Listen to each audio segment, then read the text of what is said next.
Hello and welcome to the 162nd Photography Podcast.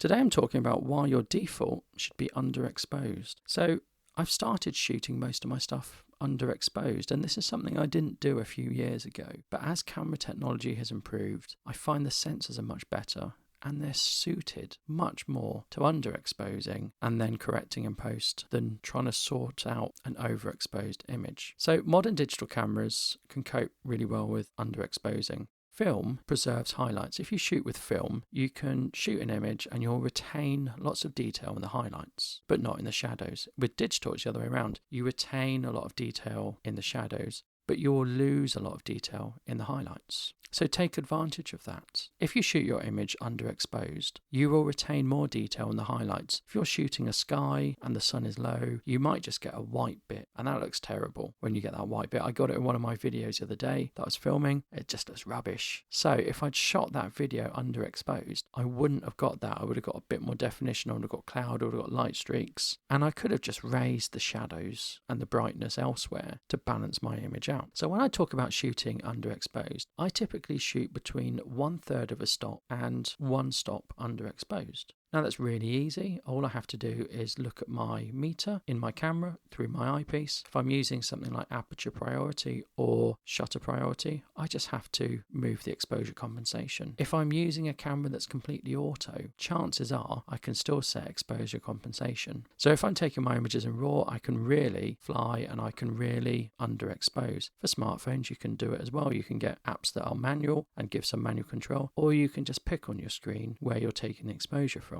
So the other advantages of underexposing your image is it's going to give you a faster shutter speed at your normal ISO. So if you're shooting at ISO 100 f2 and to get a correct exposure it's going to be 1/30 of a second. Well, if you're underexposed by a stop, to get that correct exposure it will be 1/60th of a second. And what's the difference between 1/30th and 1/60th? Well, in most cases it's going to mean if you're hand holding it there's going to be less or no blur. If it's on a tripod, doesn't really make any difference. But if you're hand holding, which most of us will be, you're less likely to get blur. And of course, when you edit the image, all you have to do is move the shadow slider up. Sometimes I even whack it all the way up to 100. I put it as far as it will go. It's only the shadows, or maybe the midtones, that I'm interested in raising. I don't want to raise the highlights, I don't want to raise the overall brightness. You could also do that with curves and levels, but it's the lower end of the image or the left hand side that I want to raise, because underexposing is going to affect that more. So the other benefits of underexposing are you get a lower ISO. So if you keep your shutter speed the same but you underexpose, it means you don't need to use such a high ISO. And of course, as I've said before, this means your highlights get better detail, you get less noise, and generally you're going to get a better image. So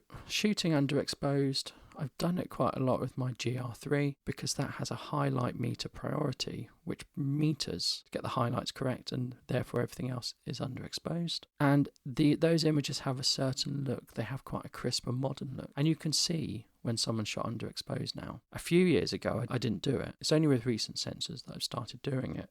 To find a few years ago that I'd get quite a muddy image if I underexposed it. So I didn't. Or if I did it accidentally, or if it came out slightly underexposed, I couldn't raise it. I couldn't fix it that much in post. But now with modern sensors and modern software, you can. So I've started shooting underexposed as a default. I'm not talking 3 stops underexposed. I'm talking 1/3 of a stop, maybe the maximum of 1 stop. So that would be 1/3, 2/3 and 1 stop. And I think it's going to be my default, and I'm just wondering if perhaps it should become your default. Well, thank you very much for listening. Stay safe and enjoy your photography.